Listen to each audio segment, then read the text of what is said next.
pembahasan APBN 2 hari lagi, barang ini sudah harus selesai. Sekarang jawab punya Bang Deddy Sitorus. Mbak, di dalam PP nomor 18 tahun 2021, bunyinya suatu sertifikat itu bisa dibatalkan manakala satu, cacat administrasi, kedua, cacat prosedur, ya kan? Yang ketiga, tumpang tindih. Baik Pak, kalau cacat prosedur dan cacat administrasi, itu kita sebagai pejabat katun, pengambil keputusan tata usaha negara, mempunyai hak contrario actus. Itu boleh mencabut secara langsung. Tapi dalam PP 18 dibatasi usianya hanya 5 tahun. Karena ini konsepnya tesonilo udah lebih dari 5 tahun, maka kita masuk ke dalam pasal tumpang tindih. Tumpang tindih dengan apa? Tumpang tindih dengan kehutanan. Dengan areal hutan alias hutan lindung taman nasional yang sudah ditetapkan oleh pemerintah. Nah, langkahnya bagaimana Pak? Langkahnya kami menggunakan 2 pendekatan. Pendekatan pertama adalah approach personal dengan baik-baik. Akhirnya terjadilah kesepakatan ada sekitar 1000, hampir 1050, 1048 kalau nggak salah tepatnya. Mereka bersedia membatalkan dengan sendiri atau sukarela. Dari 1750. Nah, sisanya ini lagi proses pendekatan, Pak. Pak Menteri, terima kasih penjelasannya. Tapi saya jadi begini ya. Dalam skenario apapun, yang rugi masyarakat. Baik dalam hal kesalahan tata kelola, tata administrasi, tata boga, tata hantu belau itu, yang sial masyarakat. Ada sertifikat nih, dia beli. Dia tidak tahu menau, dia beli. Oke? Ternyata itu bermasalah, tata administrasi. Dia beli tanah itu pakai uang, Pak. Jangan-jangan uang pensiunnya, Pak. Yang sial dia, Pak. Ketika terjadi tumpang tindih pun oleh negara, yang dirugikan rakyatnya lagi, Pak. Di mana tanggung jawab negara di situ? Saya beli tanah nih. Setelah saya modal, nanam, semua kehidupan saya curahkan di situ. Negara bilang, tumpang tindih, mati kau situ. Gimana kita ini bernegara? Gimana kita bernegara kayak begini? In any skenario, rakyatnya jadi korban. Gimana sih? Mana dong? Apakah salah tata kelola, salah administrasi mewajibkan negara mengganti rugi? Apa tidak?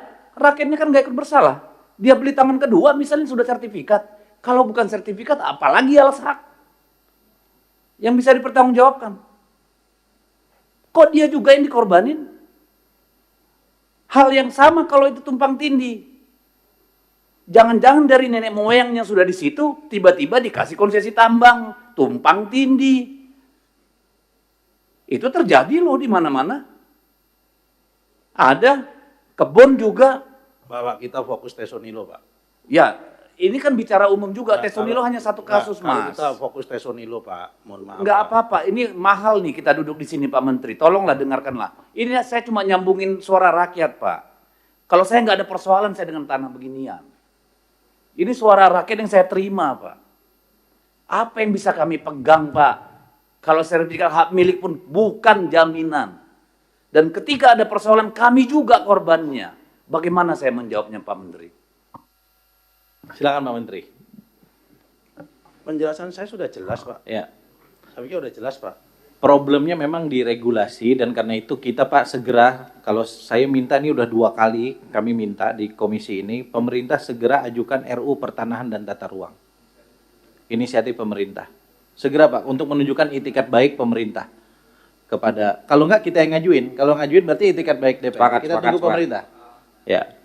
Jadi jangan sampai tadi, ini kan problem yang kami tahu Pak Menteri ini serba terbatas kewenangannya, tahu betul kami.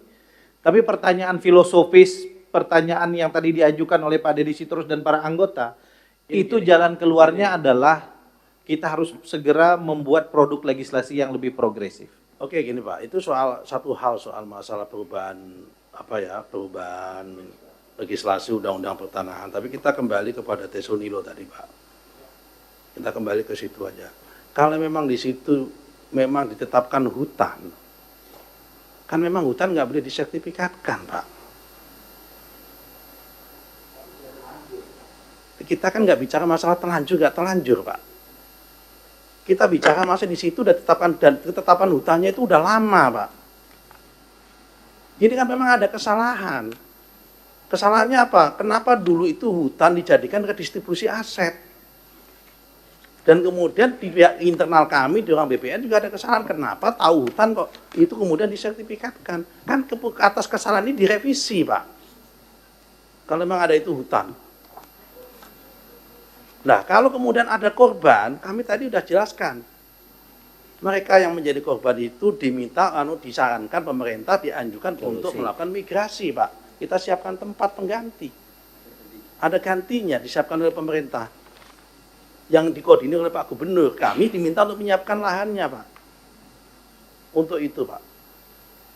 Jadi kalau memang itu sudah ditetapkan hutan, kemudian ada kesalahan, masa nggak kita koreksi? Memang itu hutan. Pak Menteri, mohon maaf kita tanya jawab jadinya. Saya cuma ingin menyampaikan betapa kacaunya tata kelola kita ini, Pak. Karena kayak tadi, urusan yang 28.000 desa itu bagaimana? Misalnya, itu ya. Lalu seperti di dapil saya juga, Pak. Sekolah masuk kawasan hutan ditinggal. Nggak sekolah tuh anak-anak, terjadi juga. Ya, yang begini-begini ini memang harus diberesin lewat kerangka hukum yang benar, Pak. Ini mohon maaf Pak ya, kan tadi saya sudah sampaikan Pak, yang membuat peta hutan ini kan bukan ATR BPN Pak. Mohon izin Pak. Yang membuat, kok marahnya kepada kita ngerti Pak Menteri, tapi kan kita bermitra hanya dengan Bapak.